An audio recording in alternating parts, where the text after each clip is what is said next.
Lumière aujourd'hui sur Mademoiselle K, la rockeuse et guitariste révélée au public en 2006 avec son succès Ça me vexe, rappelez-vous.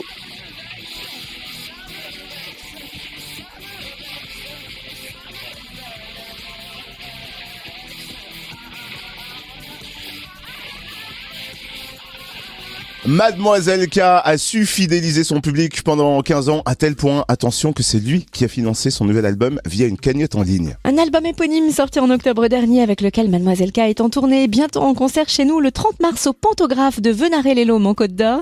Mademoiselle K est notre invitée, bonjour. Bonjour. Alors tu sillonnes les routes depuis novembre, comment se passe la tournée ? Hyper bien. C'est plaisir d'avoir des salles remplies, des gens qui repartent avec le sourire, voilà. Il s'est écoulé 5 ans depuis l'album Sous les brûlures de l'incandescence intacte. Pourquoi avoir attendu 5 ans avant de nous offrir cet album éponyme ? Pourquoi ? Déjà parce que je mets du temps. Je mets du temps à écrire, à peaufiner surtout les arrangements, le son, les paroles.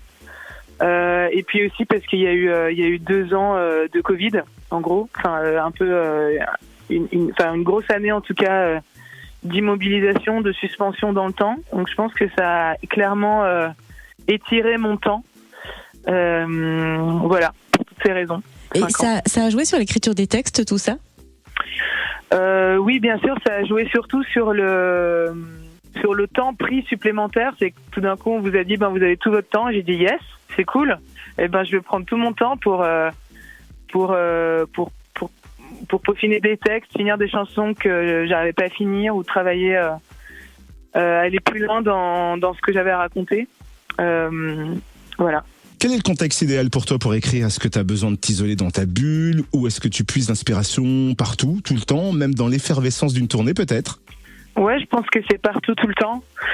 Je pense qu'on peut être inspiré en vrai partout, tout le temps. Ça dépend à quel point on se rend disponible aux idées qui arrivent. Je pense que c'est plus nous qui à un moment ouvrons grand le sas ou le refermons ou le gardons à moitié ouvert. Je pense vraiment qu'on est des réceptacles d'idées qui circulent. Et donc, donc l'inspiration, ça peut être partout. Ça va plus dépendre de moi, à quel point de ma disponibilité intérieure pour choper tout ce qui bouge, quoi. Par exemple, c'est quand même souvent par période. Ouais. Et par exemple, d'une manière concrète, une manif, ça peut t'inspirer. Je pense à ta chanson Je rêve d'un CRS. Comment elle est née, cette chanson ? Ouais, c'est venu du mouvement des Gilets jaunes en 2018, qui a eu à l'automne 2018, où j'étais assez choquée par toute la violence déployée face à des gens qui faisaient de mal à personne, en fait, qui étaient juste posés sur des ronds-points ou à des péages à différents endroits, et des gens aussi qui se sont fait tabasser. C'est toujours le cas, en fait. C'est vraiment un truc assez hallucinant, toujours une chose à laquelle je m'habitue pas. Je comprends pas, en fait, qu'on puisse comme ça taper gratuitement sur des gens qui viennent manifester pour leurs droits.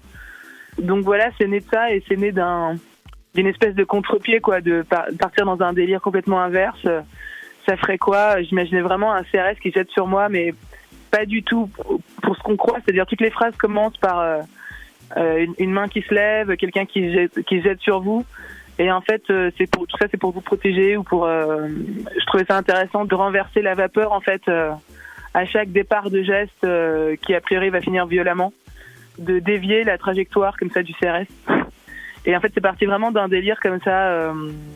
Juste, je me suis amusée à écrire ça, quoi, au départ. Et après, j'ai mis vraiment du temps. Pour le coup, j'ai vraiment mis pas moins de 5 ans, pas en y bossant jour et nuit, en bossant sur d'autres titres entre-temps, mais j'ai jamais eu autant d'arrangements différents que sur cette chanson, par exemple. En général, au bout d'un moment, je trouve très vite la couleur que je veux. Et là, pour la première fois de ma vie, vraiment, il y a eu, 10 arrangements différents. Aucun qui me convainquait vraiment, jusqu'à ce qui a fait que j'ai bossé avec les Nantais. C'est vraiment cette chanson, entre autres, qui m'a fait me dire faut travailler avec de nouvelles personnes là, parce que tu peux pas y arriver avec ton équipe habituelle. Faut du sang neuf, un regard nouveau sur ce que tu racontes. Et c'est comme ça qu'on a trouvé ensemble la compo et l'arrangement, quoi, ultime, parce que j'aime vraiment profondément cet arrangement et cette compo et ce qu'elle est devenue, quoi. Et ça donne ça. Je rêve d'un CRS par Mademoiselle K sur Fréquence Plus. Je rêve d'un CRS qui jette sur moi pour me faire un coquin, un CRS. On fait du bien comme un chien, comme un bruit manif. Il fait bouillir avec son corps pour me protéger. J'avais un sexe qui aime mon déchet, qui assume sa sensibilité intéresse. Plus les crimes d'enfants, qui supporte pas quand j'ai mal. Alors il y a 11 nouvelles chansons sur ce nouvel album Mademoiselle K. Quelle va être la configuration sur scène? Tu joues de la guitare, divinement bien d'ailleurs, et combien de musiciens vont t'accompagner? On est 4 en tout.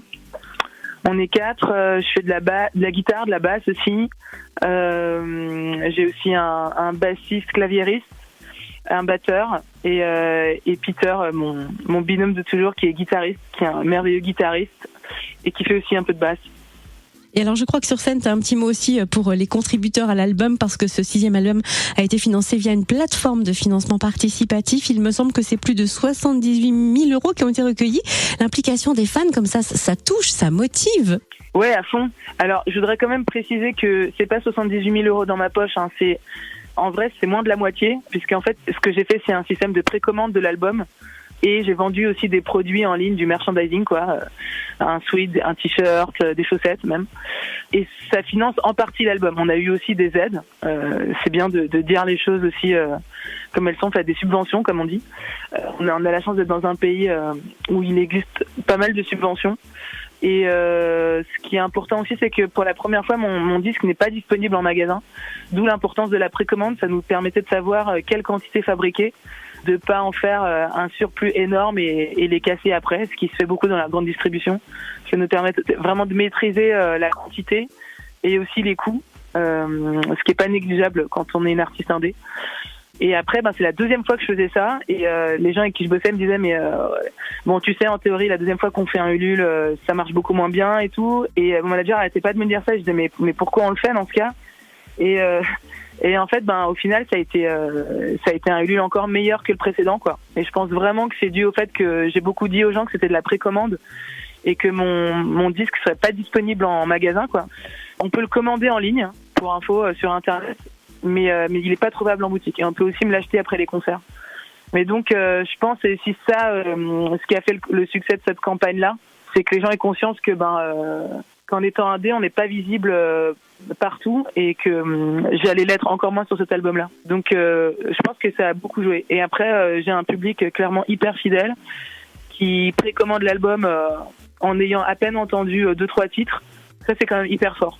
Merci en tout cas pour la précision. L'album il est hyper intense, vercore, hardcore, garçon bleu, nos intensités. Vraiment, chaque chanson est une pépite. C'est un vrai bonheur. Le découvrir en live, ce sera encore plus fort. Donc rendez-vous le 30 mars au Pantographe à Venarey-les-Laumes en Côte d'Or. Et puis aussi, Mademoiselle K, on aura la chance de te retrouver lors de festivals cet été, notamment chez nous le 22 juillet au Haut Budget Festival à Oyonnax. On est donc ravis. Merci infiniment pour ce temps accordé et belle tournée à toi. Merci beaucoup. Au revoir.